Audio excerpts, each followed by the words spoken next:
আমি কখনোই দেখিনি কোনো পুরুষ মানুষ কোনো নারীর থেকে দামি কাপড় পরে।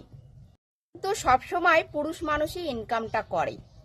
সবাই ভাবে যে আমি যদি বেশি টাকা ইনকাম করতে পারি তাহলে আমার বউ বাচ্চাকে সুখে রাখতে পারবো, ভালো রাখতে পারবো, আনন্দে রাখতে পারবো, ভালো ভালো ড্রেস দিতে পারবো।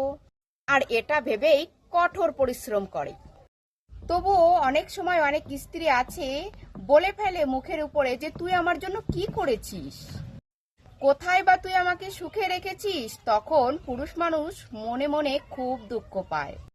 তো সেই সব মেয়েদেরকে আমি বলি, স্বামী থাকতে স্বামীকে মূল্য দিচ্ছ না? তবে তোমরা একজন বিধবা মহিলার কাছে 1 ঘন্টা বসে একটু কথা বলে এসো, দেখবে স্বামীর মূল্যটা কতটা, ছাড়া যে কত কষ্ট।